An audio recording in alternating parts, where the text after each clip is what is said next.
No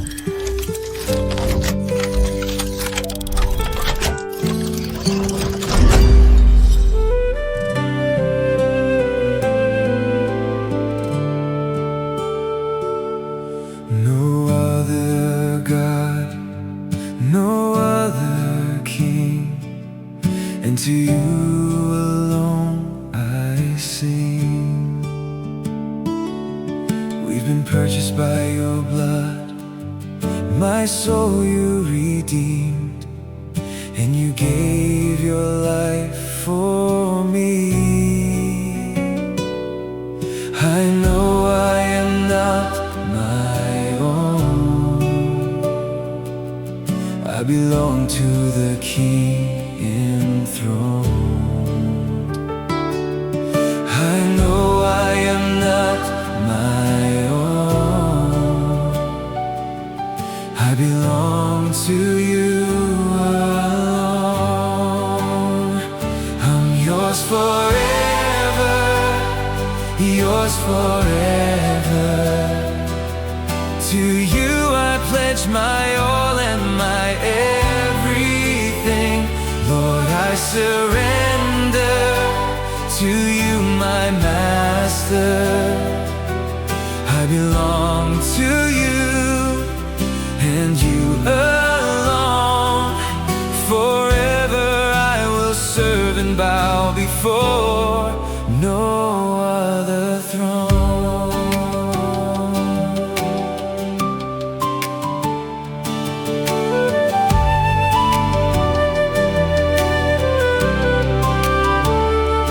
Hallelujah. I tell you, there's no greater place than to be in His presence. There's no greater place than to bow down before His feet. For we owe everything to Him. Yes, oh Lord. We owe everything to Him. Oh Lord. We have no any debt to anyone. Yes. Oh Lord. Hallelujah.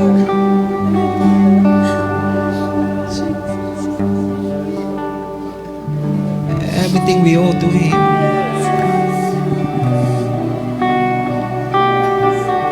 That's why every time we come, every time we draw closer, we become more and more grateful to what He had done for us. Because we cannot do anything for ourselves. It's all because of what He had done. And all the things that He are continually doing into our lives.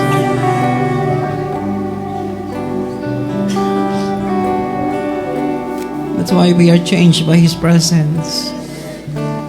We are changed by what we had done to us. We owe all to Him. Lift up our hands to Him.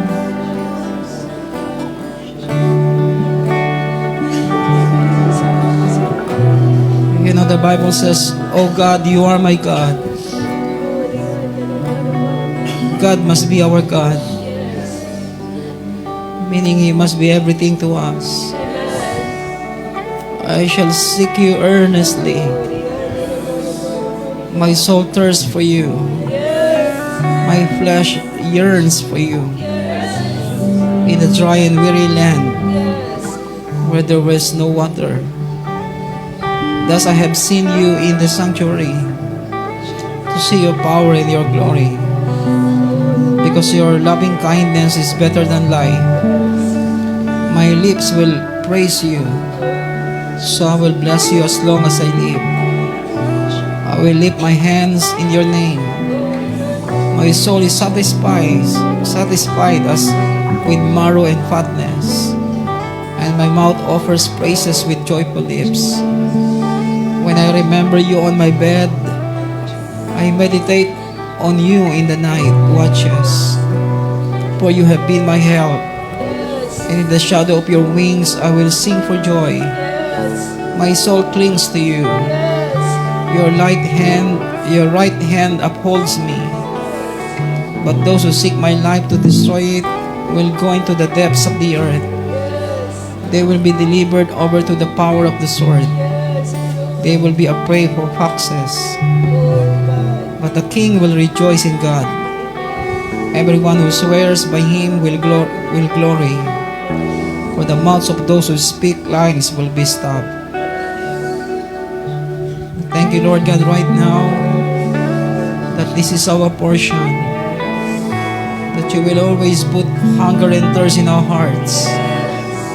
That even our flesh will always yearns for you, longs for more of you.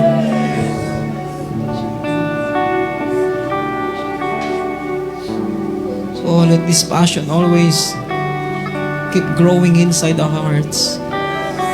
Passion to see you, passion to know you, passion to be known by you. We thank you and we bless you this morning. Oh, we love you. We love you with all our heart, with all our soul, with all our strength. We bless your name. In Jesus' name, amen. Amen, amen. Amen. Please be seated this morning.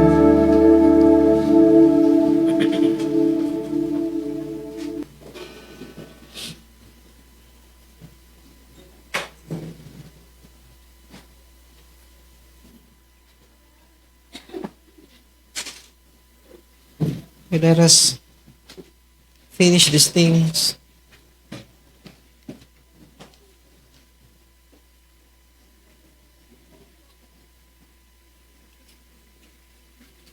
Ingredients to embrace national call.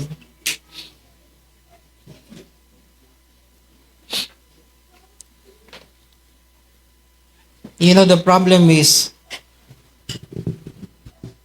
why we always talk about the problem.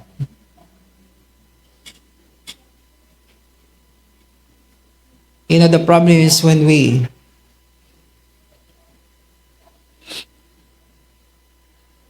don't prepare for what is coming in the days ahead. Then so many people will become victim of the future. Instead of rejoicing, instead of celebrating, because the future will become great. The future is greater than the past. But we cannot become part of that great future if we don't prepare now. Amen? That's why we must have these ingredients in our life. Let's go back to number 1. Just want to remind us of these things because it's important. We must have the preceding word. The word is what we need to hold on in our life. Do not hold on the words of men. Do not hold on the promises of men, because many of their promises they cannot deliver. I said many of their promises they cannot deliver. But the word of God is sure. I said the word of God is sure. Whatever he speak, he will do. He will not let his word fall into the ground, not bringing what he promised into our life. That's why this is the time for us to always start with the word. The word must be the beginning of everything we do. Because it's not by might nor by power, but by the Spirit of God. And the word and the Spirit moves when there is a word. I said the Spirit are moving because there is a word. When there is a word, the Spirit of God will move. The Spirit of God will manifest because there is a word that is released. So the Bible says, God said, let there be light. And the Spirit began to manifest the light because the word is there. Every time the word is released, the Holy Spirit will look for that word to bring it into reality to those who are ready. So the preceding word is the blueprint. Amen. We must have the word that every day, you must have a word of God in your heart. Not only every day, but what God says to you concerning the things that will take place in your life. That must be the thing, that must be the word that you hold on. It's not only what you do, but the word that will bring you into that promise of God into your life. That's why if God said to you, you will be this and that, hold on it, because that word will carry you through. Amen. Don't start with your desire. This is our problem. That's the reason why people fall into all kinds of wrong things and wrong decision, because they always start with their desire. Always start with what they want to do. Oh, this is what I want to do. This is what I desire to do. Hey, are you listening? And some of you, puyat kayo, no? Oras na naman kayo nagtulog, umuwi. Hello. Iba talaga kaya magdamag mula umaga hanggang magdamag. Hello. They have no time. Do you read your Bible? Sure? Nobody say amen. Do you have your devotion? When is the last time? Last year? If we don't take seriously of the word will not take serious of you. Hello. Because everything we sow, we will reap. If we take serious of what God said to us, the same word will take serious of your life to make it true, to make it happen, to come it into reality. That's why the Bible says, put Him first. Because if we put Him first, He will put us first too. If we prioritize Him, He will prioritize us too. Hello? That's why the word is important. Start with the word. What God is saying to you about what you do. It's not what you do. It is what God said to you that you need to do. Sometimes we do something, then we pray and we hope that God will accompany us, will help us. No. It must start with the word. What God is saying to you. So everything starts with the word. That's why the proceeding word is our blueprint, not only our blueprint, but our starting point. Don't start everywhere. Start with the word. Don't start anywhere, because God is not expecting you. God is not expecting you to do something or to do anything for Him. He is expecting you to do what He had said to you. That's what He is expecting from you, from us. He did not expecting us to do something anywhere, or anywhere, or what else we want to do. He wants us to do what He has said to us. Hey, that's the reason why some people, if we need to start, it's better for us to start than we are still praying, Lord, help me to recover from this thing, and because I already do this, then you have to help me. No. God will not help you because you're already there. God will help you if you start with what God is saying to you now. Hey, what God is saying to you now, the proceeding word is the ingredients that we need so that we can start anew. I said so that we can start anew. Before we talk about nation, we need to talk about ourselves. Hello. That's why we need to go back into this place of having the word of God, receiving a word from God, hearing the voice of God. Because the word that we receive is the design of God. Amen. That's why the proceeding word, the blueprint that we receive from God through the Holy Spirit and by the Holy Spirit, word that God designed and enforced to make it happen. The word is our marching order. Amen. Don't march your, your own march in life. It's already June. Tomorrow. Hello. Meaning, don't lead yourself. Let the Word of God be the one leading you. Hello. That's why we need to emphasize more about these things, because every now and then, everything you desire, you do. Hello.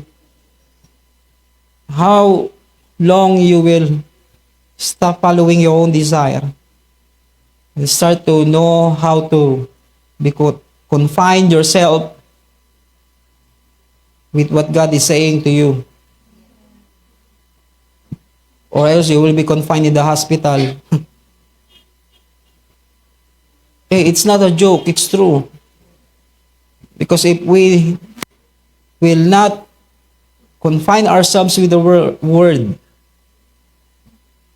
either you will become attracted to God or attracted to the devil. That's why it's important for us to understand more and more the importance of the word. Amen. Don't start anywhere.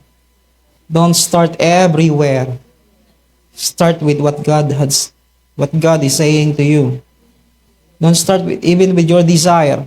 Every now and then, gusto ko te. I start to have a desire for this thing. Don't start with it. Make sure you have the word. Why you do what you do? Because it is what God said to you. Hello. Tulog na naman kayo. Are you awake? Amen. Okay, this is what will keep us moving. This is what will keep us protected. Why? Because the word will protect us from darkness. Because when we have the word, the light will come to us because the word is in us. I said the light will come to us in the midst of darkness. We will not be afraid. Why? Because the moment the word comes, light will come. Because the light of God is in His word. I said the light of God is in His word. That we can walk even in the thick darkness, we can walk. Why? Because we have the word of God. I said because we have the word of God. Amen. Number 2 is the overshadowing of the Holy Spirit. How you protect your heart from all from the things that can defile you, things that can contaminate you. Oh, we don't care. We just live. We don't care. We just do what we want. And the overshadowing is very important so that every now and then we come into the presence of God to cleanse us more and more. Hello, not every day you confess, but you grow in your relationship with Him, that you can discern what the things that can help you and the things that can defile you. Hello. Hey, are you here? Hey, what?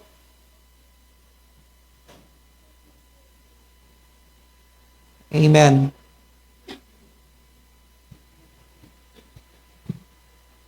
That can protect us from temptation to walk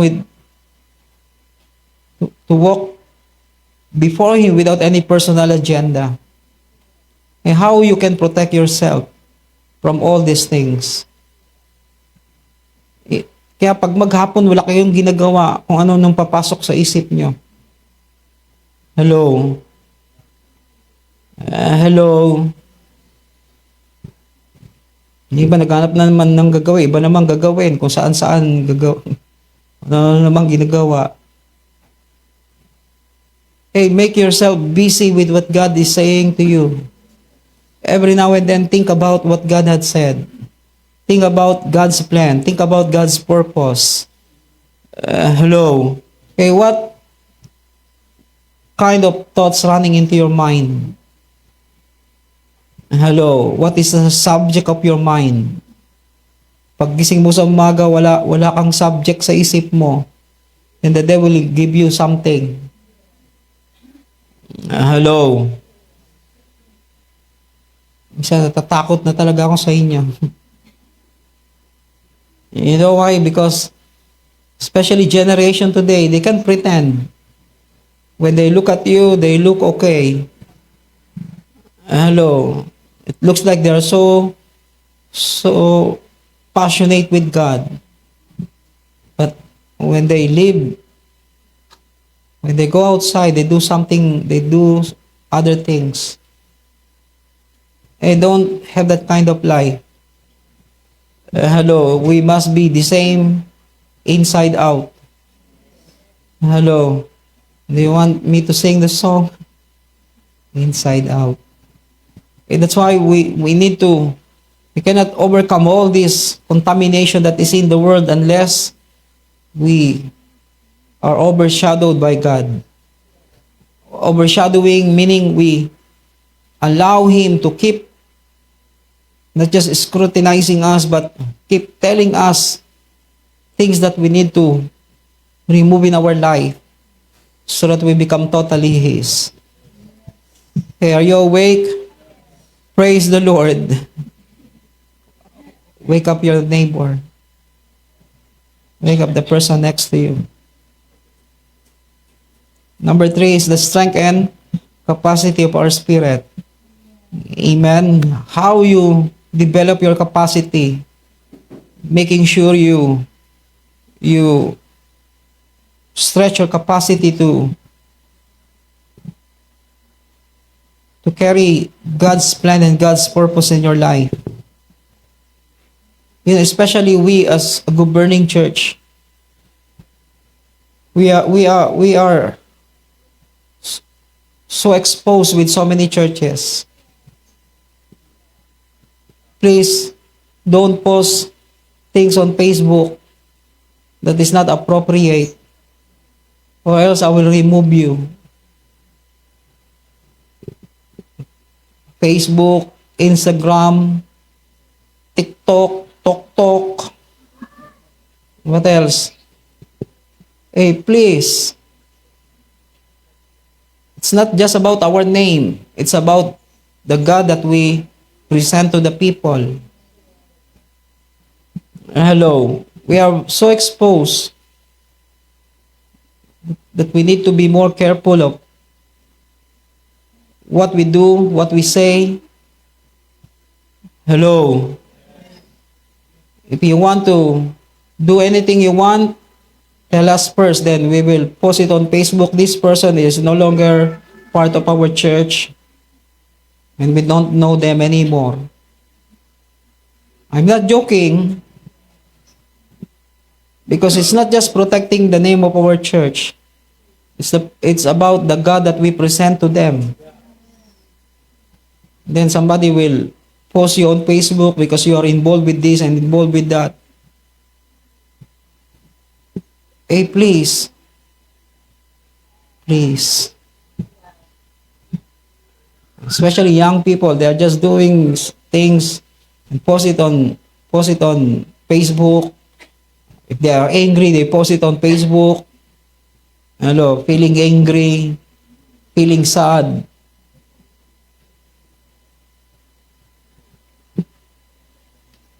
That's why we must have strength and capacity. Amen. We must know how to overcome every challenges in life. You know, the Bible says the fear of the Lord is the beginning of wisdom.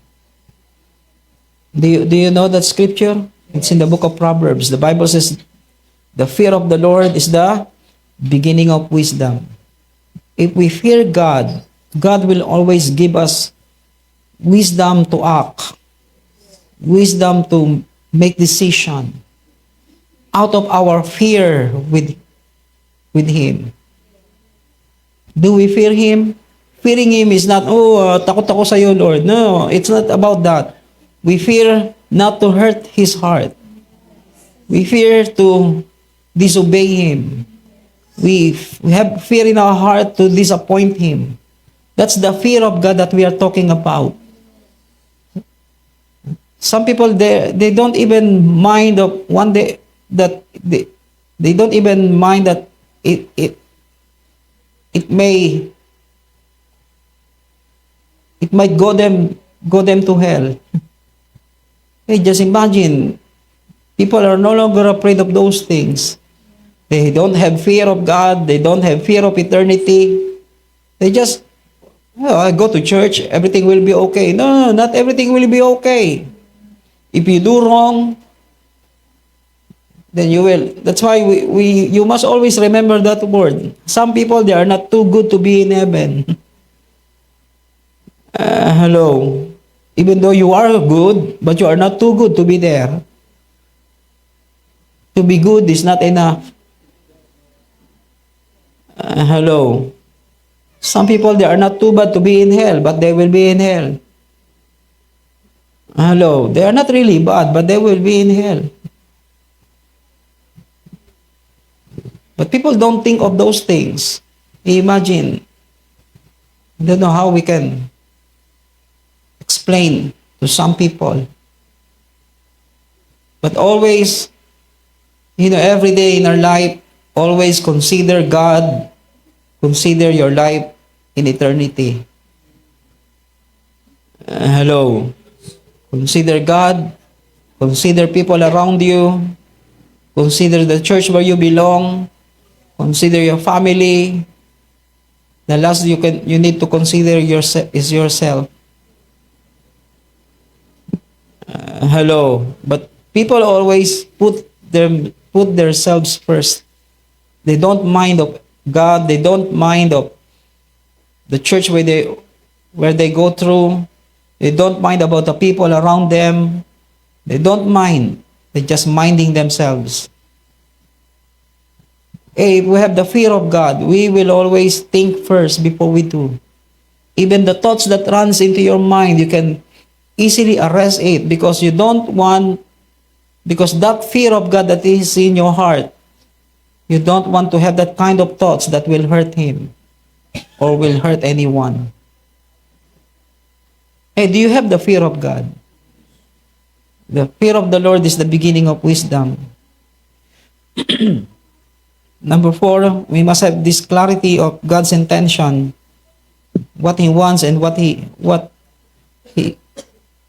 carry in His heart. We always have this kind of attitude before God, that we want to know His intention and we want to carry it too in our heart. The intention of God must be in our heart. What He wants and what is what we carry in our heart. I said what God wants is what we carry in our heart.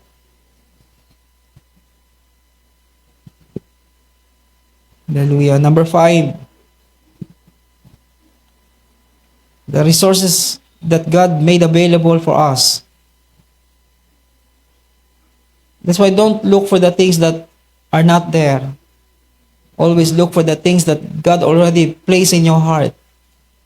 God already put into your hand. What do we have? We don't have anything here except there is a boy who have 5 loaves and 2 fishes. But that 5 loaves and 2 fishes is enough to feed the 5,000 or the 7,000 crowd. Hey, imagine, people look for the things that are not there and they become frustrated. We need to, what is the word?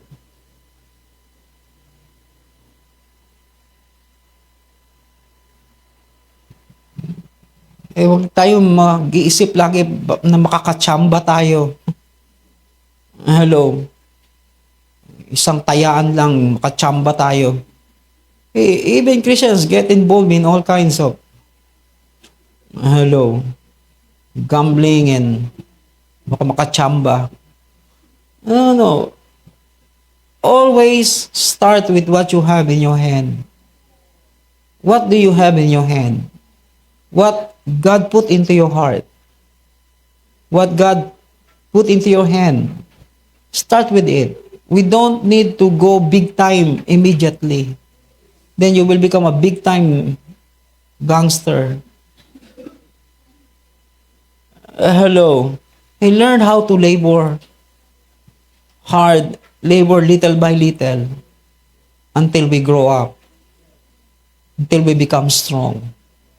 Rather than thinking, oh, one day I will become, makita ko na lang kayo sa hello.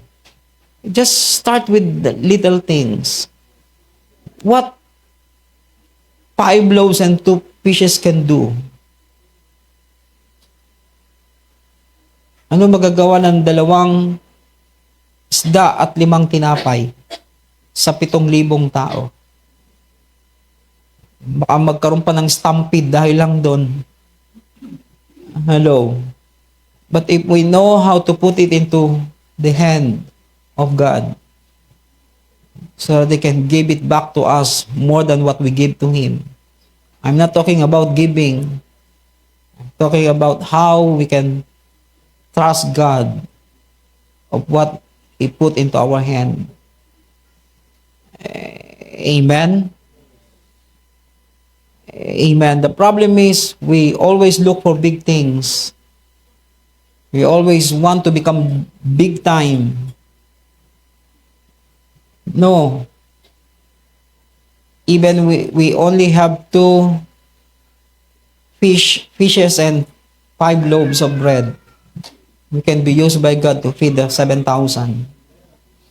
Amen. But the problem is we don't see what we have in our life. What do you have? Do you have talent? Do you have skills? Do you have something? Do you have something that God put into your life that you can use so that you can succeed? Don't look immediately what is available outside. Laging naghahanap tayo ng kung anong meron sa labas. Gusto nating yun ang gamitin natin para alam ko ng word, makaarangkada tayo. Hindi, magkaroon lang ako ng ganitong opportunity. No. It's not the opportunity that is that you need. It's to know that God put something into your hand. Is what you need to discover. Hello. Iba lagi naghahanap na opportunity sa labas. Magkaroon lang talaga ng maliit na opening ng opportunity. I will take that opportunity. No, it's not the opportunity that will make you succeed.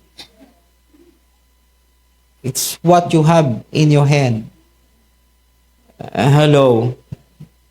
Hey, learn how to cry out to God, Lord, what do I have? What I have, what you put into my hand, what you deposited into my life. All of us, God, the intention of God is to bless us. But the problem is we always look outside, opportunity outside, open door outside. God must open His door for you first.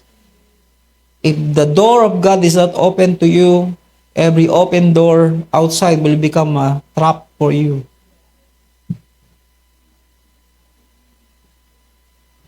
That's why the first door that needs to be open to us is the door of God, that we can enter into His presence.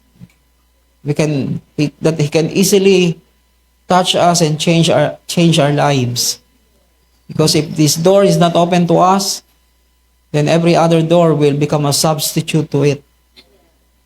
And those substitute door, one day it will become a trap to you.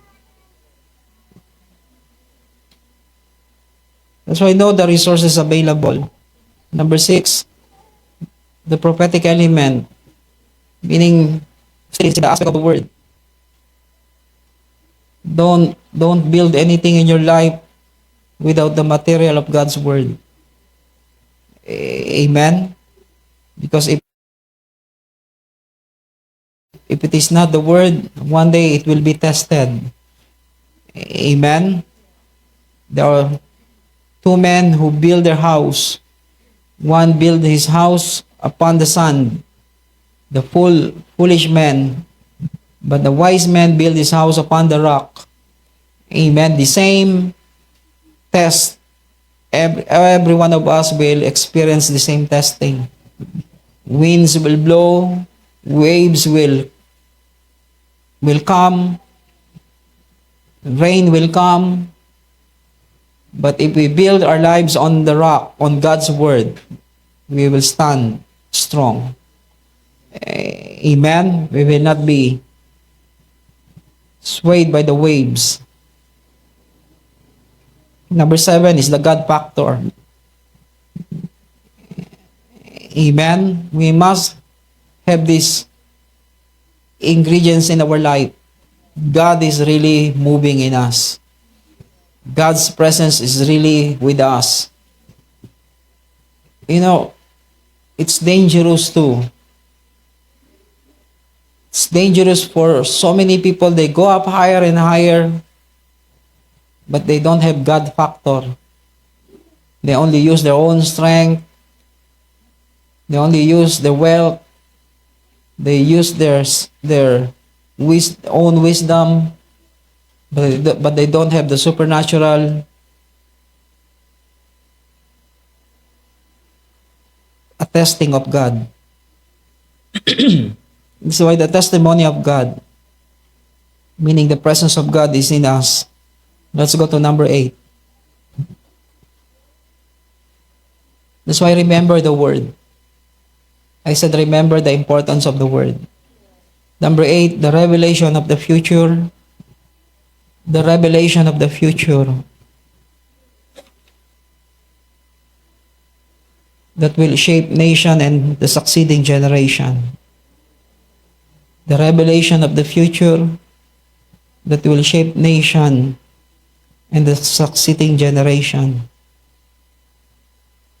You know, history is different from the beginning. I don't know if what I give to you is the real meaning of it, but I trust God. History is the record of events that happened in the past. History is the record of events that happened in the past. Based on good and bad decision that can affect individual, nation, and future generation. That is history. You know, every history is the record of event that happened. Amen. Whether good or bad decision that the past generation made that affects us, that affects individually, affects the nation and future generation. For me, that is history. Beginning is, write these things, beginning is a view. Beginning is a view of the original plan. Beginning is a view of the original plan, purpose, and intention of God about future of individual, family, nation, and succeeding generation. Beginning is a view of the original plan. If it is based on the Bible, that's the beginning. The beginning is the view of the original plan, purpose, and intention of God about future of individual, family, and succeeding generation. That's why we cannot change the history of the past, but we can rewrite and correct. I said we cannot change the history of the past, but we can rewrite and correct the past according to the future God ordained for each one of us and for our nation. We cannot change the history of the past, but we can rewrite and correct the past according to the future God ordained for us. God ordained for each one of us and for the nations. History is already history. Amen. If you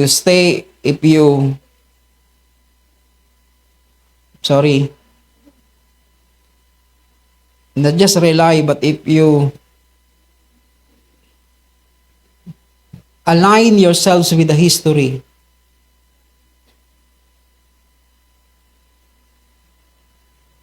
we cannot, the history of our nation is not what will determine the future of our nation. Hello. Because it's only history. History is created by people who make decision. Bad decision, good decision, great decision. All those things are part of the history. And that history will not be the one that will determine our future. Because future we talk about future not based on history. We talk about future that is already ordained by God from the beginning. Hello. We're not against those historians keep telling us the history of our nation. We can know the series of events. Every 40 years something happened. But the future is not in line with the history. The future is in line with the beginning God ordained for us to be for the future. Hey, are you here? That's why for us to have the revelation of the future, write these things, we must have an unhindered vision. We must have an unhindered vision. Meaning there must be no blockages in our eyes, that we can see everything that God wants to see. Everything that God is showing to us, we can see it clearly. Amen. We have an unhindered vision. I said we have an unhindered vision, meaning no blockages in our eyes. Hello. We can see it clearly what God is showing to us. Amen. What blocks your eyes to see what God is showing you? Sometimes it's the contamination in our heart, the sin that we carry inside our heart. That's the reason why we cannot see what God is showing to you. What God wants you to see, you cannot see because of contamination, because of sin, hidden sin.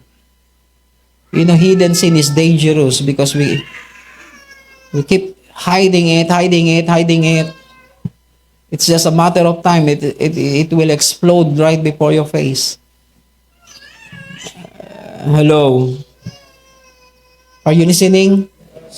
That's why for us to have the revelation of the future, we must have an unhindered vision. That's why God said to Abraham, go up to the mountain, look around, look eastward, westward, southward, northward. Everything you see will be your inheritance. Amen? Amen. God wants us to see everything He is showing to us, because what He shows to you will be part of your future. What you cannot see will not become part of your future. That's why, what do you see? Where do you see yourselves in God's plan, in God's purpose? How do you see yourself in what God is saying to you? We must have an unhindered vision. I said we must have an unhindered vision. That's why let God remove every blockages in our heart, in our eyes. Sometimes even you have a clear eyesight. Sometimes you cannot see because your mind Yung iba, malinaw naman ang mata, pero hindi makita, nasa harapan lang nila. Because if the things that is, if the things running in your mind is different from what you are looking for, even if it is in front of you, you will not see it. Because always in the mind first before everything function in your body properly. Kaya minsan, di ba, sa isip mo, aalis ka, pero hinahanap mo yung cellphone mo. Sa isip mo, alis ka, iniisip mo rin yung cellphone mo. Hello, hawak-hawak mo, hinahanap mo. Cellphone ko. Cellphone ko. Hello.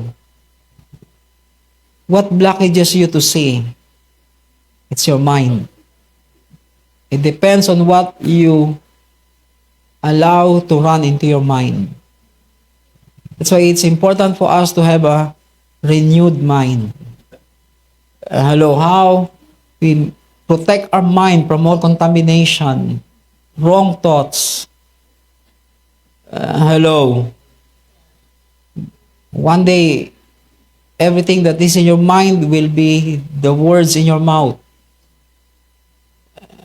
Hello, because you cannot speak what is not in your mind. You cannot do what is not in your mind. You cannot act what is not in your mind. That's why your mind is the avenue on which everything will become clear to you or become dark to you. Depende kung malinis ang isip mo, then everything will become clean to you. Hello. That's why it's important for us to have a renewed mind. That's why we must have an unhindered vision. Letter B, we need to be in a place of stature for us to receive the revelation of the future. We need to be in a place of stature for us to receive the revelation of the future. That's why in Revelation chapter 4, the Bible says, "Come up here, and I will show you what will take place in the days to come." Meaning, we must have stature to receive revelation of the future. That's why our relationship with Him is very important, because the more we gain stature with God and with men, God can show us what will happen in the future so that we can prepare now. Hello. Not preparing because you are afraid. You are preparing because you have seen something that will happen in the future. Because even how much you prepare now, if it is not what God is showing you, if it is not comes from God, still God, the devil can destroy it, destroy your preparation. Hello, because it did not comes from God. That's why we need to be in a place of stature for us to receive the revelation of the future. If you read Exodus 33 verse 19, the Bible says, Moses said to God, "I want to see your face." God said, "No, you will not see your face. You will not see my face, but I will show you my back." Hello. Meaning God showed to Moses how He created everything. That's why Moses is the one who wrote Genesis, the beginning of creation, because God showed him His glory. Amen. Not only the glory of the past, but the glory of the future too. Amen. That's why we cannot be where we are. We need to go up higher and higher, because we cannot touch the nation, we cannot touch the next generation if God will not show us the future. Their future, our future. Amen? Ano nakikita nyo na mangyayari sa darating na panahon? Wala. Nakikita ko? Wala. Tulog. Hello. Iba, laro. Hello. Hey, what do you see? Hello. Pwede lang pagpupukpukin mo lang ng cellphone. Hello. Hindi talaga. Nangangati talaga eh. Wala tayong magawa. Hello. Kaya nila umupo, magdamag talaga. Ako po, mga tao ngayon. Kaya nila magdamag. Walang kausapin. Hello. Magkulong sa kwarto. Kahit nasa gitna ng crowd, still they can live. They can have a world of their own in the midst of the crowd. Just sitting down and focus on their cell phone. Focus on the gadgets. At 10 taon na lang siguro, zombie na maraming tao. Ano, pag lalakad. Oy! Hello. Ilan kaya magiging ganun sa inyo? Hello. Hello. Wala na. Pagkausapin mo, tulala. Kung di tulala, bingi. Hello. So many of you, hindi naman, hindi mangyayari sa amin yan. Tingnan natin. Imagine, in the midst of the crowd, people living in their own world. Andun lang. Ano? Ano yun? Ano yun? Wala. Hello. They don't think about doing something that just makes you busy. But something that will make you productive. Something that will develop your skills. Something that will develop your relationship with God. Imagine, during our time, wala nang pinaka-exciting na oras kundi yung pag-uwi galing school. Kasi tatakbo na ako sa bubong para mag-pray. That's the exciting time that I'm always looking forward. How you will grow your relationship with Him. Pagdilat mo, akit ka ng 4:00, pagdilat mo, may bituin na. That's how we love God's presence. Noon, pagkatapos ng gawain sa Dasma ng umaga, yung mga taga-Dasma pupunta ng Dipuego ng hapon. Just to have another worship gathering and prayer gathering together. Makakauwi sila 10:00, 11:00 na ng gabi. That's how hunger and thirst we are for God. But today's generation is different. They so focused, they don't have time. Hello. Even inside the church, they still using their gadgets and all the things. We will have a zombie generation. That's why Generation Z. Every now and then, they will just... That's why people become violent. The generation become so violent. Hindi mo pwedeng gambalain, magwawala talaga. Hello. Tira mo yung katabi mo, hindi naman ikaw yun. Pukpukin talaga kita. Hindi mo pwedeng gambalain, magwawala talaga, gagalit talaga. Hello. Maglulumpasay. Hello.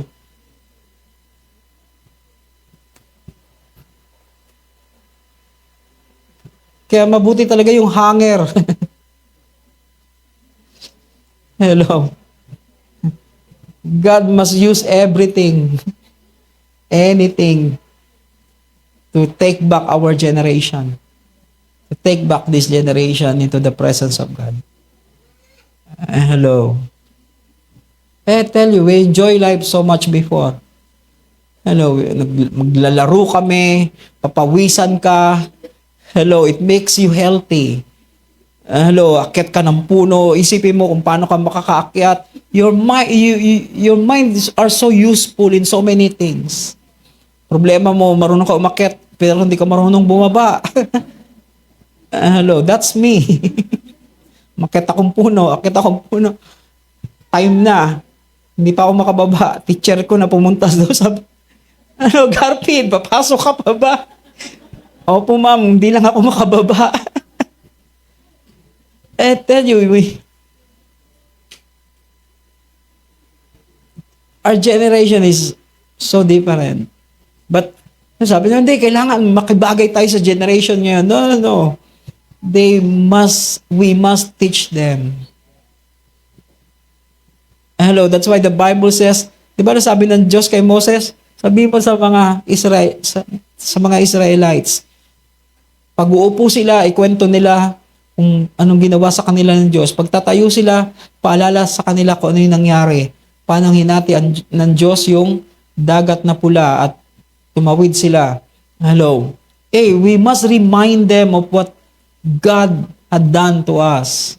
What God is doing. Hello. Don't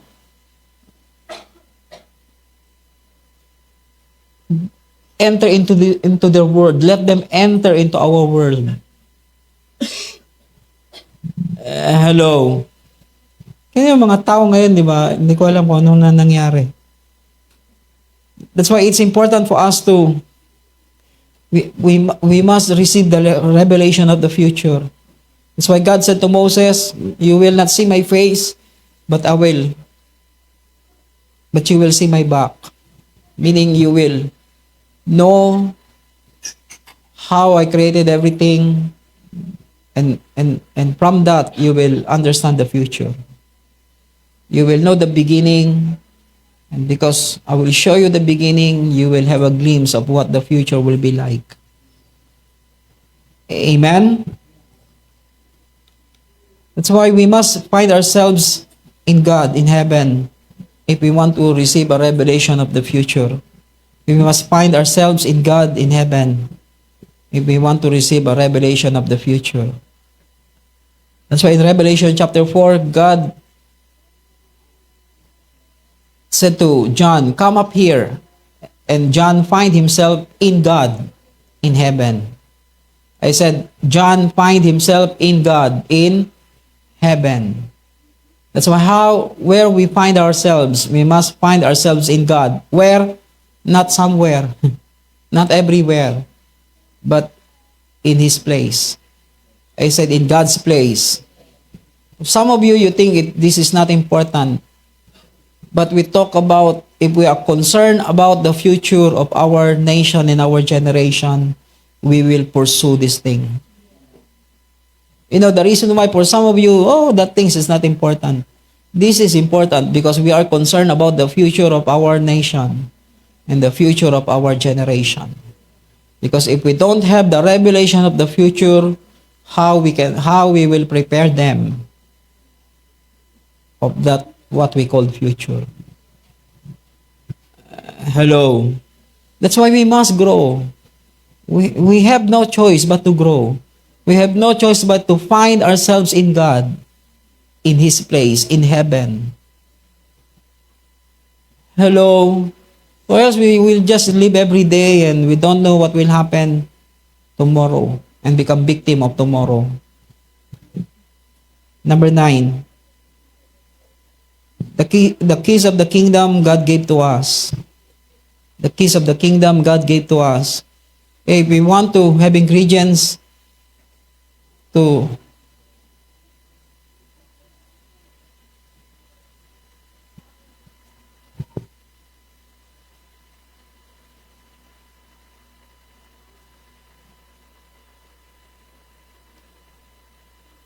the keys of the kingdom God gave to us. If we want to have ingredients to embrace national call, we must know the keys of the kingdom God gave to us. Letter A, write these things under point number 9. It is the dimension of God put into our lives. It is the dimension, the keys of the kingdom is the dimension of God put into our lives to bring heaven down here on the earth. To bring heaven down here on the earth. Meaning the capacity that God gave to you, the position God gave to you, the influence God gave to you, the stature God gave to you, so that you can have power to bring heavens down here on the earth. That's why we must operate on the keys of the kingdom. I said we must operate on the keys of the kingdom. It's not just about nation, it's about our lives, personal life, how we can operate in these keys of the kingdom. if God will not put capacity into your life, if God will not give you capacity, but God will not give you position and influence to do it. First, in your personal life, how you bind. The Bible says, I will give you the keys of the kingdom of heaven. Whatever you bind on earth will be bound in heaven. Whatever you loose on earth will be loose in heaven. Meaning God gave us capacity. God gave us position to change the situation, to change atmosphere, to charge up the atmosphere. But the problem is we don't use all these things. We just go to church and everything is okay. Hello. Then pagka may problema na doon tayo, hindi natin alam kung ano gagawin natin. Still, we are just going around and going in a circle because we don't operate on the keys of the kingdom. That's why it is the dimension of God put into our lives. Amen. To bring heavens down. How we bring everything that is in heaven to be here on the earth. You must have capacity. God must give you capacity. God must give us position to do it so. Amen. Let there be revelation gives us access to operate and authority to use the keys of the kingdom. Revelation gives us access to operate and authority to use the keys of the kingdom. Not only you have dimension God put into you, but you have revelation.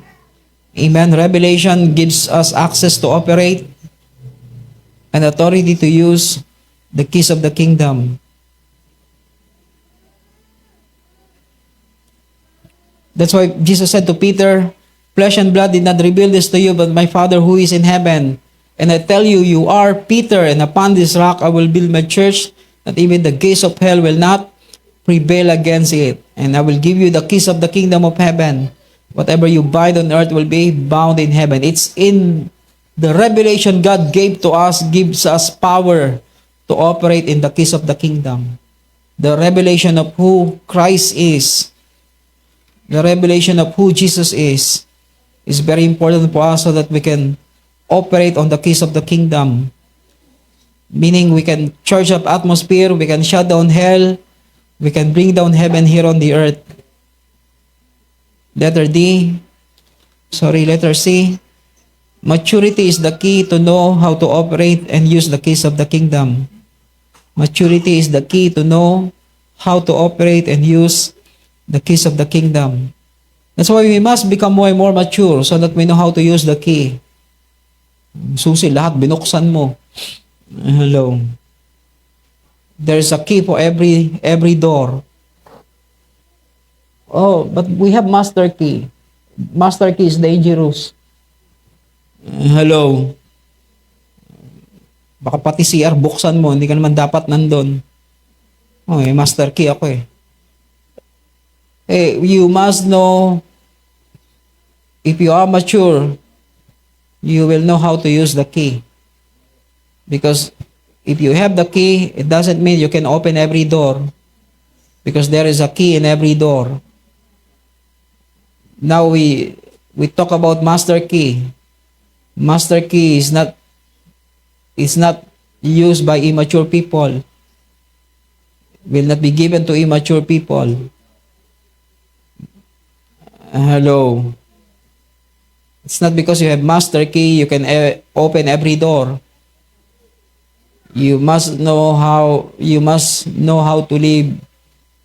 You must know the restraining order of God in your life. Amen. If He cannot restrain you, He cannot release you. I said, if God cannot restrain you, He cannot release you. Amen. Yung iba, di mapigilan. Kahit anong gawin mo, hindi na mapigilan. Hello. Pipigilan pa ba kayo ng Diyos? Nanay nyo, hindi na rin kayo mapigilan. Hello. Mga tao sa paligid nyo. This is the problem with people. They don't talk to anyone about the things that they will do. The only time they will talk when they are in problem. When they are in trouble, that's the time they will talk. When everything is okay and everything is smooth, everything is like they are happy of what they are doing, they will not talk. Even they will not even greet you or hello. But when they are in trouble, that's the time they will look for every means to share. I don't want to become part of it. Hello. Hey, please, especially young people. Not only young people, even old is the same. Even old people are the same. They will not talk, they will not talk, they will just do it because they are happy doing it. When they are in trouble, then that's the time that's the time they will talk to you. That's the time they will share the problem. Hey, learn. Sabi yung katabi yung learn. Hindi pa tayo natuto. 10 taon na, 20 years na tayo. 30 years na yung iba. Still, they don't learn. Still, they keep doing the same thing. Yung iba, kahit nabukulan na, hindi pa rin. Pag umimpis na yung bukol, ganap uli ng bubukol, bag. Hello. Naintindihan yung sinabi ko. Kaya di ba pagka nabukulan kayo, dahil nabukulan kayo, tumama kayo dyan sa kanto. Umimpis na yung bukol, na-miss ko yung bukol, ang buhog. Di ba you learn, you become more observant. Hello, you become more careful of your steps, of your decision. Are you? Isa na lang sumagot. Hey, are you? Hey, we must be. Or else, talagang angat Pilipinas tayo talaga. Angat Pilipinas 2026. Hindi ko alam kung hanggang kailan tayo ganito. Angat Pilipinas, bagong Pilipinas. Angat, angat. Angat times 2. I don't know. But, are you okay? That's why maturity is very important. Number 10, the strength of relationship. If we want to take the generation in our nation, number 10, the strength of relationship based on covenant. The strength of relationship based on covenant and rules of engagement. The strength of relationship based on covenant and rules of engagement. We are in covenant with God and we are in covenant with one another. God cannot give up on us. We must also not give up on Him. I cannot give up on you, but don't do the same mistake again and again. Hello. Hello. Or else I will give up on you. This is important because we are in covenant with God. Because we are in covenant with God, He cannot give up on us. But how long He will bail you out? It depends on decision that you make. That's why God came to Abraham and said, walk before me blameless, or else I will leave you. This is important because God, in relationship that we have with Him, it's not a one-way relationship. It's a two-way relationship. He make covenant with us, make sure we fulfill the terms of our covenant with Him. The terms of His covenant with us, there's no problem. But the terms of our covenant with Him, we must fulfill all the terms of our covenant with Him. Amen? Amen. Hindi, Diyos lang may responsibilidad sa atin. Tayo, wala tayong responsibilidad sa Kanya. We must know our responsibility with our relationship with God. We must know our responsibility of our relationship with the church and with one another. Also, lagi na lang tayo, bail out tayo ng Diyos. O bail out tayo ng simbahan o ng kung sino. No, you must become responsible so that all of us will go up higher and higher together. Amen? Letter A, we must understand more about corporate anointing. That's why under the strength of relationship based on covenant and rules of engagement, letter A, corporate anointing. So our coming together, amen, really is corporate anointing. Our doing things together multiply our strength and increase our anointing. Letter B, corporate destiny. Meaning we must understand that we are running the same race and fulfilling the same task. Amen? Corporate destiny. Letter C, raising up sons in the house. Raising up sons in the house. I know some of you are already tired. That's why we must have more and more sons in the house, not servant but sons. Amen, meaning those people who carry your heart, carry your dreams, carry your assignment. Letter D, alliance for advancement. Alliance for advancement. That's why we make relationship with other churches. We make allies with them because we cannot take the generation alone. We need other churches to stand up, to stand with us together. Amen. That's why our going to Cagayan is not a vacation trip. We want to form an alliance with churches there so that when we pray together, when we rise up together, we can shift something in the atmosphere. We can change something on the ground.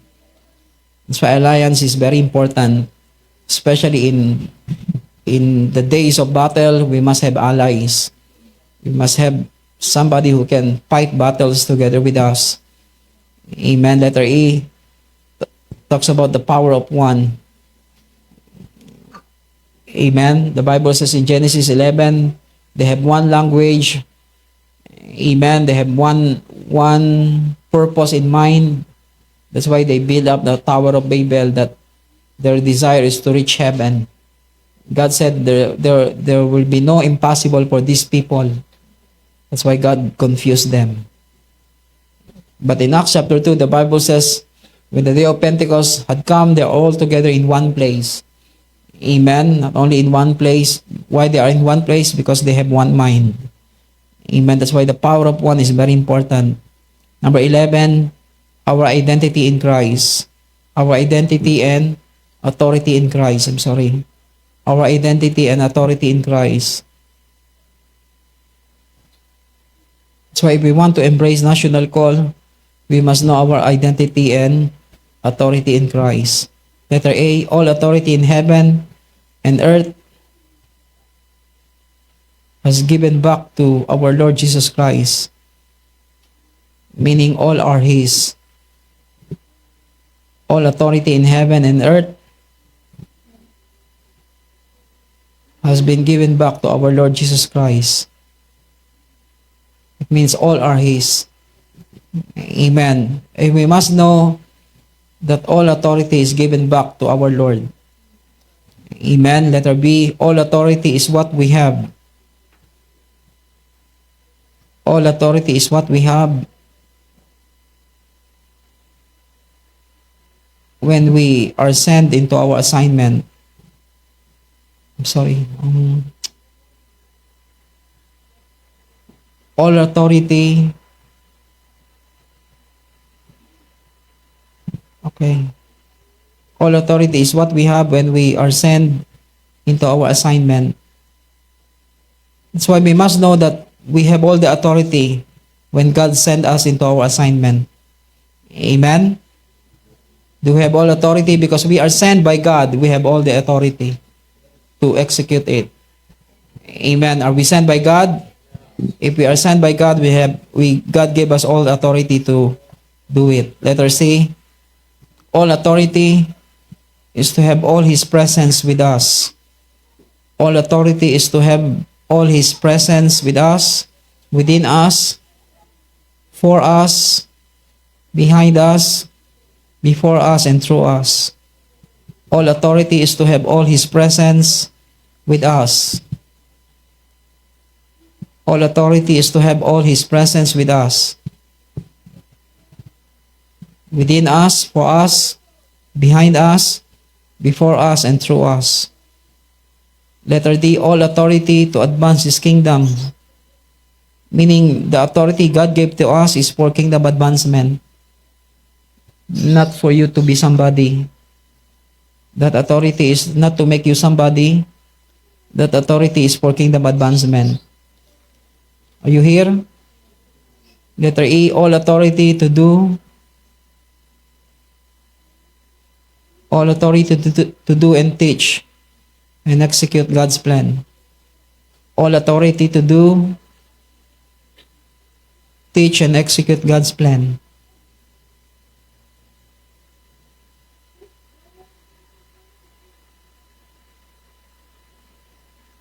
If we want to embrace national call number 12, we must have personal consecration for national transformation. We must have personal consecration for national transformation. That's why read Psalms 15 and Psalms 24. Let's go to Psalms 15 first. We cannot achieve national transformation unless we go through personal consecration first.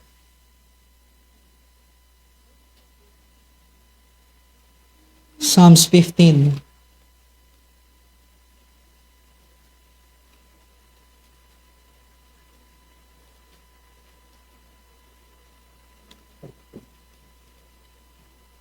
O Lord, who may abide in your tent, who may dwell in your holy hill, he who walks with integrity and works righteously. Righteous things. Holiness attracts God. Holiness attracts God. So you know what is opposite. Sin attracts the devil. Whom do you want to attract in your life? Do you want to attract God? Then we must live a holy life. Do you want to become attracted to God? You know, the devil cannot read your mind, but he can study your action. Hello. I said he cannot read your mind, but he can study your action. He can study your movements and make a conclusion where he will attack you and how he will destroy you. That's why he cannot read your mind, but he can watch what you do. Hello, because he can see, but he cannot discern. That's why don't tell me. That's why the devil, that's why so many people attract the devil. Because the way they do things, how they do things, first in the area of the mind. Amen? That's why holiness attracts God. Let there be purity, open our eyes to see Him. Purity, open our eyes to see Him. So I always desire to have a pure heart. Without those who are pure in heart, they will see the Lord. Do you want to see Him? You don't need to die. Just live up with a pure heart. Amen? I said live with a pure heart. How you protect your heart from contamination. Make sure you always cry out to God. Just pray to God, Lord, make my heart clean. Oh, hindi naman ako nagkasala ngayong maghapon. Ba't kailangan kong humingi sa Diyos ng paglilinis ng puso? You don't know. You don't know what happened every day. You don't know what contaminates you along the way. So every now and then you push yourselves into the presence of God and allow the presence of God to wash you, cleanse you. That's the reason why every day we need to pray and come to Him. Hello. Okay naman na maghapon ko. I don't need to pray. I don't need to study the Word. No. Every day you don't know. It's just a matter of time that contamination will become a cancer into your life. And some people, they cannot recover anymore. Because suddenly it becomes stage 4. Hey, are we listening? I don't know. The movie that you watch, the people that you meet along the way, the words that you hear, accidentally and intentionally. Hello. The discovery of secrets of some people. Hey, all these things. Yung iba, researcher. Hello. Investigador. You don't know how, you know, in my life, I said to God, Lord, I wish I don't hear those things. Sana hindi ko narinig na lang itong mga ganitong bagay. Until now, it contaminates me. I tell you, I have some regrets that why I hear those things. Supposed to be, I'm not hearing. Not to be heard. Some people, yung iba, gustong-gusto lagi na marinig lahat eh. Hello? Gustong-gusto nyo ba marinig lahat? I tell you, protect yourself. That you only hear is God. You don't need to hear everything that sounds everywhere. Lahat na lang ng tumutunog, gusto nyong marinig. You don't wish to know everything because some things that you will say one day, I wish I don't discover these things before. And there are so many things because of your curiosity contaminate your life for the rest, contaminate you for the rest of your life. It's dangerous. Please, especially young people, they call it curiosity. They call it, I don't know. Even though it's accidentally or intentionally, some of the things you need to pray every day, Lord, protect me from all these things. If these things I don't need to hear, you don't want me to hear, please, Lord, protect me not to hear those things. Not to discover those things. Hindi, lahat pag may...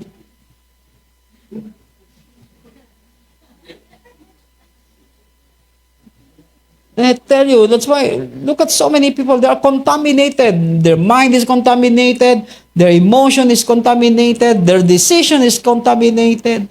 Their reasoning is contaminated. Hello, they always make resource. Sila nga ginagawa eh. Eh di gawin na lang natin lahat. Nakainis na eh.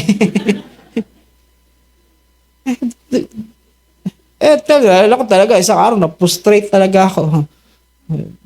Doon sa dati namin church. Lahat nag-a-apply na. Hindi ko sabing wag magtrabaho. But, now who will look after the church? Wala na. Lahat nandun na sila. Kung di nagtitinda ng fire extinguisher, lahat na. Tayo rin. Total, ganyan na rin. Ginagawa, lahat tayo na. Sige. Ay, kay Milbert, kay Gidyo, tayo rin. Mag-apply tayo sa FCI. At tayo maggawa. Lahat sila. Doon sa gawin natin. At sila lang ba may kakayanang gumawa ng ganon? Tayo rin. But I tell you, God is so merciful. Sila natanggap. Ako lang talaga di matanggap. Lahat ng biodata ang nakikita ko sa FCF, dididikit ko sa poste. May mga picture pa. Magawa. Out of, why? Because it will really contaminate you. If you don't know how to protect yourself and without the mercy of God in your life. God is just so merciful. Imagine, you will start to think, bakit sila lang ba may karapatan? Bakit kung ginagawa nila, wala ba kaming karapatang gawin din? If you think that way, I tell you, you will be destroyed. Not because somebody else's do, you will also do.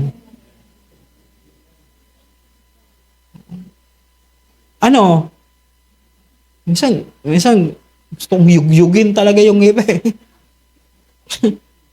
I tell you, we must live right. I said we must live right. We must live and confine ourselves to God's will and God's purpose. Or else, I tell you, I don't want to be frustrated. Kanina lang talagang nalakad ako. In my mind, I'm in war in my mind. So, may sasalubong ang tao, parang gusto mo ring magalit. Pag nilingon mo, makita ka mukha, gusto mo magalit. But you must know how to protect yourself because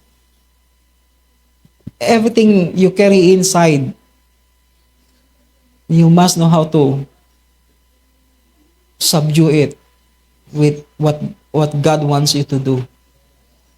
Not out of frustration. Hello. Especially young people, please always desire to have a pure heart. Don't look everywhere just to get information and want to know something and want to know everything. Kaya nga, iba na ang term nila ng chismis ngayon eh. Curious, discerning. But it's the same. Then they use it so they can have right to do it. Please. Not because you know something wrong, then you have a right to do the same wrong thing. Si David nga nagkasala Ikaw ba si David? David lang pangalan mo pero hindi ka yung David sa Jerusalem na anak ni Jesse. All these people, they use other people who do wrong things so that they can also do wrong things. Ikaw na yung pinakaangat. Hello. Nakita mo na nga ginawa ng tao yung mali, tapos gagayahin mo pa yung mali. Anong tawag sa'yo? You are worse than them. They don't have a pattern. You have a pattern. They don't have example. You have all the example. Then you will do the same thing. Anong tawag sa'yo? Ikaw na tumawag sa sarili mo. Hindi, ba't sila nga Ewan ko sa'yo. Hello. That's why purity open our hearts to see Him. What do you want to see God? Then always desire to have a pure heart. Amen. Everything you see, if your heart is contaminated, everything you see will be contaminated to you. Everything you see will contaminate your heart too. Hello. Letter C. Christ-like. Christ-likeness is a life of holiness. Christ-likeness is a life of holiness. So I desire to live like Christ.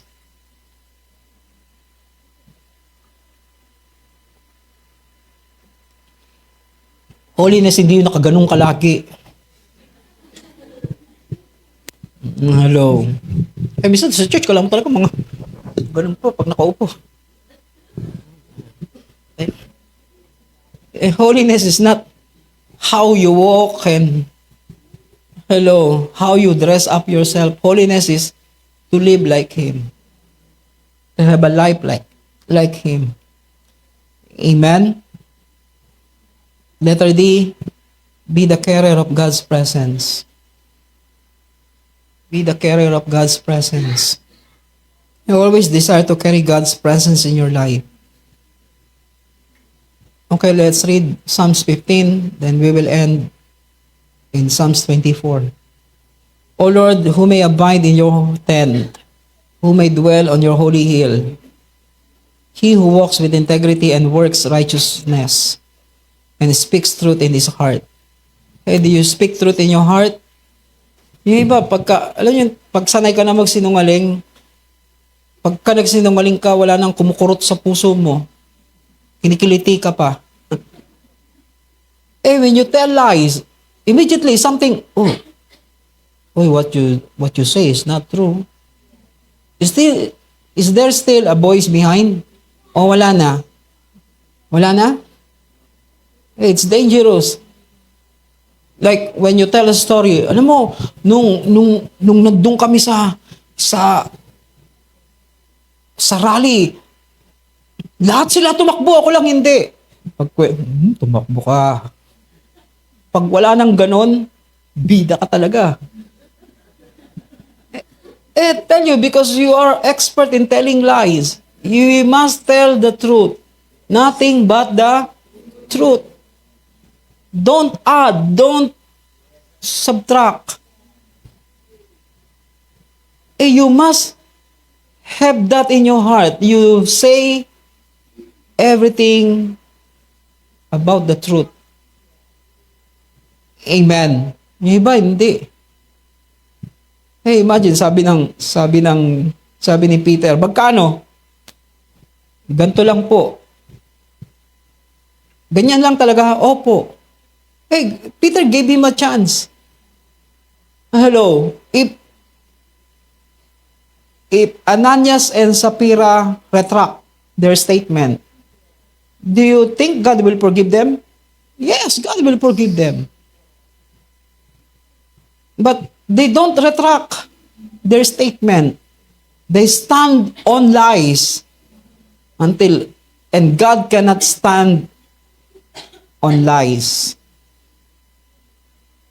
Okay, I will repeat that again. God cannot stand on lies. That's why if we keep lying, God will not stand on us anymore. Saan ka na? Malapit na. Saan na yung malapit? Doon, sa kabilang bundok. For some people, it's okay. Saan ka na? Papunta na dyan. Pero naliligo pa. I tell you, it's a simple thing. But I tell you, if we are not telling the truth from the start, from the beginning, it will take root on you until it become a tree that you cannot cut anymore. Even if you cut the branch, it still will grow because it already rooted. Hello. Please consider these things. For you, it's small, but every big thing starts from small things. Hello. Ano pang example? Ano pa? Gusto nyo? Malapit ka, saan ka na? Kadiwa na, pero dun pa. Sa area F pa. Always tell the truth, even if it is just a simple thing. Lugar lang naman. Tsaka ilang minuto na lang, andun na rin naman ako bago dumating tong message na to. Andun na ako eh. You don't know how we become more and more, how it become our nature along the way. If we are not careful. Please, I'm not condemning anyone, but it will become our nature along the way. We are no longer telling exactly the truth. Amen. Siguro, totoo, pagdating ng message, kasi may signal, baka nagpass ka na sa Kadiwa, pero sinend mo yun, nandun ka pa sa area F. Hello. But I tell you, one day, in big situation, you will also do the same. Because it becomes your nature along the way. Hello. Magkano? 50 pesos. Or 100. I tell you, one day, you will do the same. Maliit, maliit, lalaki, lalaki, mas malaking malaki. I tell you, it's true. Hello. Hello. Then we want national transformation. We must have personal consecration first. Because there will be no transformation will happen unless we have personal consecration. Amen? Are you still here?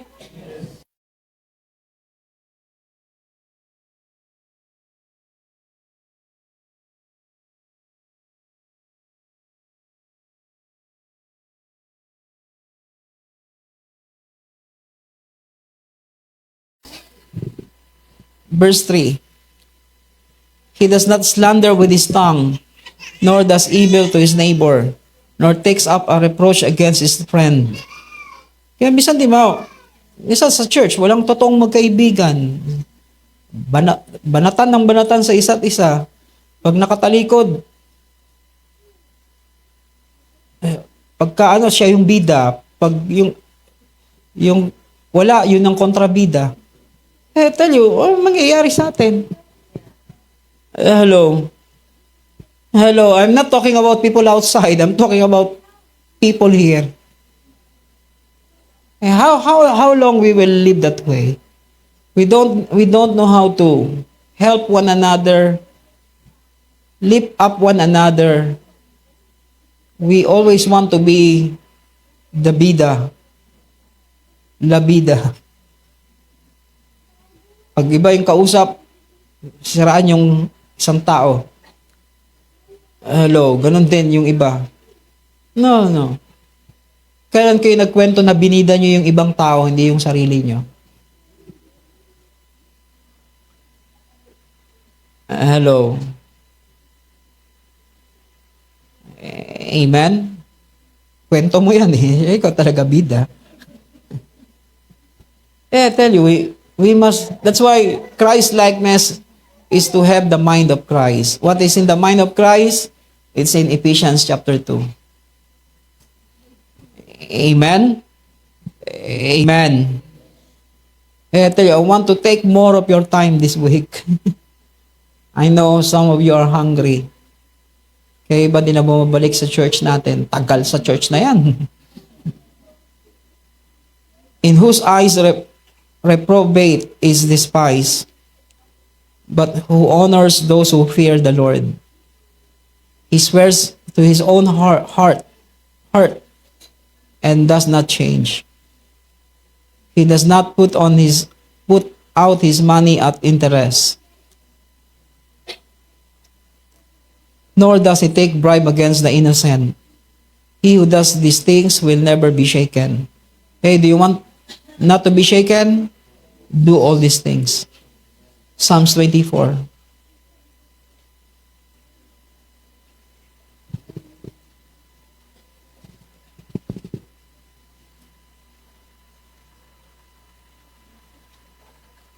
The earth is the Lord's and all it contains, the world and those who dwell in it. For he has founded it upon the seas and established it upon the rivers. In verse 3, who may ascend into the hill of the Lord? Who may stand in his holy place? He who has clean hands and pure heart, who has not lifted up his soul to falsehood. I tell you, there's no greatest place that we can be, not on the stage, but in the presence of God. For us, we always want to work behind. We don't even, sitting in the front, we don't want. How much more to be on the stage? We're trembling. Halos atakihin ka sa puso. Why? Because that's not the place we desire. The place that we desire is to be in His presence, to stand before Him. That's the place that we always long from the beginning. But generation to parang pagka nakapunta ka sa harapan, pagka napunta ka sa stage, parang pwede ka nang gumawa ng maraming kasalanan pagkatapos. Minsan nakakatakot pag nilagay sa stage, binigyan ng ministry. It's like they have more right because they do more good things. Now they have right to do more wrong things. Oh no. That's why I always emphasize to all our people before they go to stage, before they become part of something, you don't know how much give them all the sermons and all the lahat. Ito lang talagang gawain, walang nag-sermon sa kanila. But I tell you, because the stage is not the best place. I said the stage is not the best place. To be in the presence of God is the best place to be. Oh, bakit wala tayo dun? Nandun nga tayo, wala naman yung presensya ng Diyos sa atin. Tapon ko pa lahat yun. Hello. Why? Because we're not looking for those things. We're not desiring for those things. So, tayo yung bida ron, tayo yung naging pinofocus ng camera. But God cannot seize us in His presence. Hindi naman tayo makita ng Diyos sa presensya niya. That's the worst life that we can have. People, everybody looking at you, everybody is admiring you, and else God cannot find you, and God don't know you. Do you think it's okay? It's not okay. That's why the Bible says, he who has clean hands and pure heart, who has not lifted up his souls to falsehood, and has not sworn deceitfully, he shall receive a blessing from the Lord, and righteousness from the God of his salvation. This is the generation of those who seek him, who seek the face, even Jacob. That's why, this is important. Personal consecration for us to bring national transformation. Do you want to see our nation change? It will start with us. Tomorrow, it's another battle in our political, in the politics of our nation. But we can change something in the atmosphere. I said we can change something in the atmosphere. When we pray, we can bring shift into the government. Why? Because we have this personal consecration that gives us power to bring national transformation. It's not how many times we pray. It's how we consecrate our lives for this cause of national transformation. I tell you, God promised me, us, I don't know. But for me, this is God's promise. We will bring shift. We will bring change. But it can only be done when we consecrate our lives for this cause. That's why Jesus said, for this cause I keep myself from all these things, not for my sake, but for your sake. That's why everything we do, it's not for us. It's for the generation and for this nation's sake. That's why we pay the price, and we must be willing to pay the price, whatever it costs. Let's all stand. Let's thank Him. Father, we thank you right now. Lord,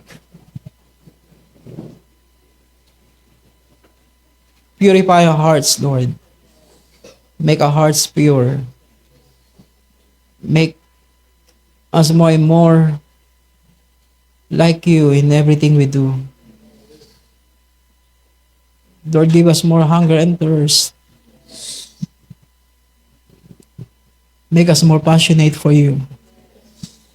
That we desire nothing but you. That we always find ourselves kneeling down at your feet, bowing down at your throne. Because for us, this is the best reward that we can receive. That we can come near to you. We can become closer and closer to you.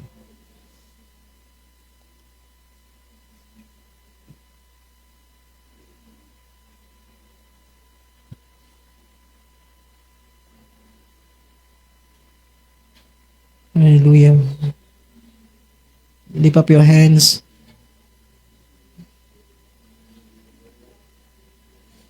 That we can despise everything and anything in this world in exchange of His presence.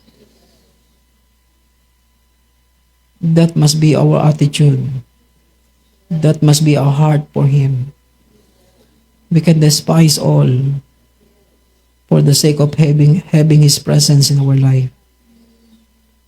For the sake of having that place that we can kneel down and bow down before Him and beholding His face, enjoying our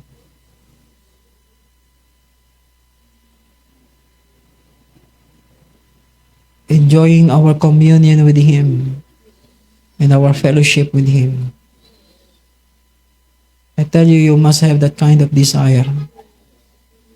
Because if you have that kind of desire and passion in your heart, that's what will keep you from all the contamination that is in the world. Because your only desire is Him. Your only desire is His presence.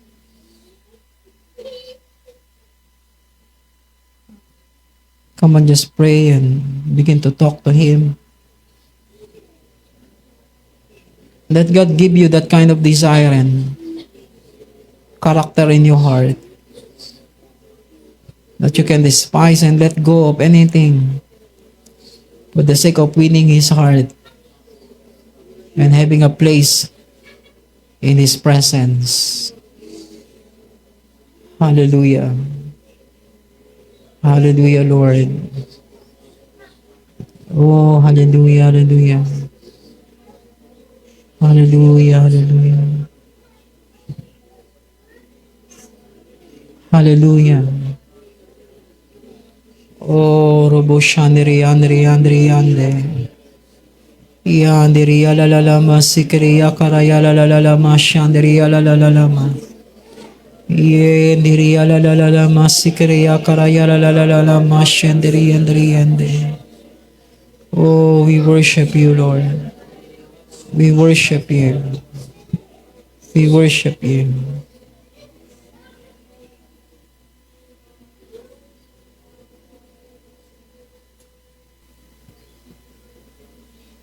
Lord, my thirsty soul longs for you.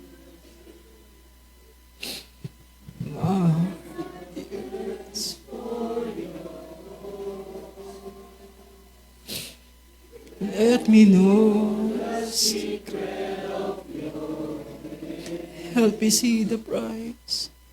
Help me see the price fully paid. Lord, my thirsty soul. Lord, my thirsty soul longs for you. My heart yearns for your courts.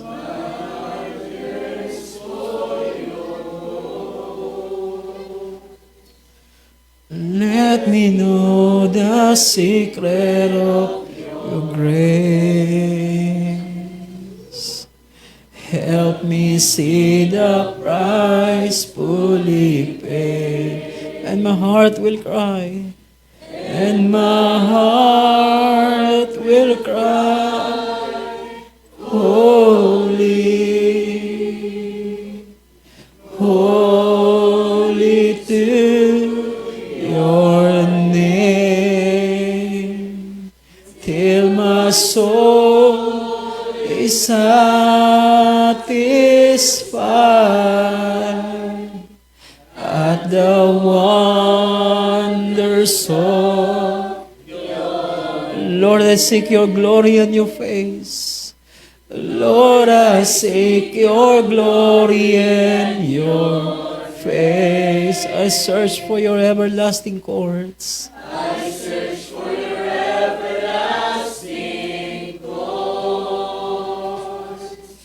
As I learn the secret of your grace, I will know you, Lord. I will know you, Lord, face to face. And my heart will cry. And my heart will cry. Holy, holy to your name, till my soul is satisfied at the wonders of Lord, my thirsty soul. Lord, my thirsty soul longs for you. My heart yearns for your courts. For your courts. Let me know the secret of your grace. Help me see the price. Help me see the price fully paid. Lord, I seek your glory and your face. Lord, I seek your glory and your face. I search for your everlasting courts. I search for your everlasting courts. As I learn the secret of your grace.